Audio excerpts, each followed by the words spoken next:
বিমান দুর্ঘটনায় আহতদের অবস্থা জানাতে উত্তর আধুনিক মেডিকেল কলেজ হাসপাতালে আছেন রায়দুল ইসলাম। সরাসরি যাচ্ছি তার কাছে। রায়দুল, এখানকার সবশেষ খবর যদি বলতে চাই সেক্ষেত্রে বলা যেতে পারে যে এখনও অনেকেই কিন্তু তার স্বজনরা তাদের সন্তানদের খুঁজে পাচ্ছে না। আমরা দুইজন স্বজনদেরকে সাথে কথা বলে জানতে পেরেছি তাদের দুজন সন্তান কিন্তু এখনও নিখোঁজ রয়েছে।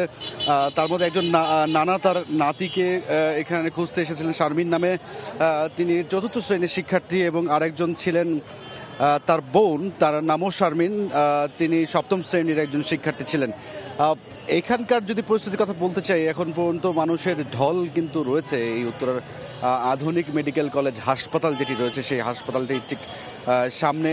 সাধারণ মানুষ, এখানকার যারা স্বেচ্ছাসেবক আছে তারাও আসলে এই সড়কটি সচল রাখার চেষ্টায় কাজ করছে। সবশেষ যদি হাসপাতালের এই ঘটনার পরের যদি চিত্র বলতে চাই, মোটামুটি এখন পর্যন্ত 23 জন ভর্তি রয়েছেন 158 জনের মধ্যে। তার মধ্যে গুরুতর অবস্থায় যারা ছিলেন তাদেরকে ঢাকা মেডিকেল কলেজ বা অন্যান্য মেডিকেল কলেজে বা বার্ন ইউনিটে পাঠানো হয়েছে। সেই মুহূর্তে যারা গুরুতর অবস্থায় ছিলেন প্রাথমিক অবস্থার জন্য এখানে নিয়ে এসে তারপর ট্রিটমেন্ট দিয়ে পরবর্তীতে সেখানে ট্রান্সফার করা হয়। এই মুহূর্তে যদি কথা বলতে চাই যে এই পুরো বিমান দুর্ঘটনার ঘটনায় কিন্তু লক্ষ্য করা গিয়েছে এই পুরো উত্তরা একেবারেই কিন্তু শোকায়িত হয়ে গেছে।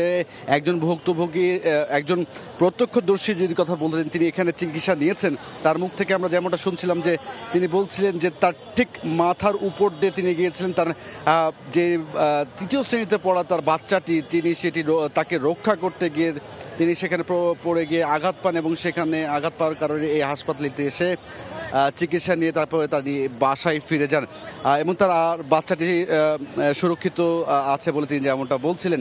তবে এখানে একটি মরদেহ আছে যেটি অজ্ঞাত হিসেবে এখন পর্যন্ত সেটি পরিচয় শনাক্ত করা যায়নি, তবে সেটি একেবারে বিভৎস অবস্থায় আছে বলে আসলে হাসপাতাল কর্তৃপক্ষ বলছিল, এবং বিভিন্ন গণমাধ্যমে কিন্তু বিভিন্ন নাম্বারের মাধ্যমে জানানো হচ্ছে যে নিখোঁজদের স্বজনদের বিষয়ে কিন্তু এই নাম্বারগুলোতে যোগাযোগ করার কথা। তো এই পুরো পরিস্থিতির কথা একেবারে আসলে উত্তরা একটা শোকের মাতম যেন বোয়াচ্ছে এই ঘটনাকে কেন্দ্র করে। অনাকাঙ্ক্ষিত এই দুর্ঘটনা একেবারে আসলে কোনোভাবেই শুধু রাজধানীবাসী নয়, পুরো দেশই আসলে মানতে পারছে না, একেবারেই শোকাহত বললেই বলা চলে। এখনও মানুষ এই উত্তরার আধুনিক মেডিকেল কলেজ হাসপাতালের সামনে অবস্থান করছেন।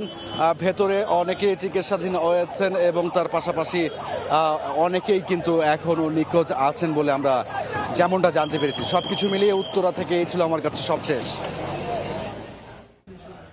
বিমান দুর্ঘটনার খবর জানতে উত্তরার হাসপাতাল থেকে আমরা সরাসরি যুক্ত ছিলাম।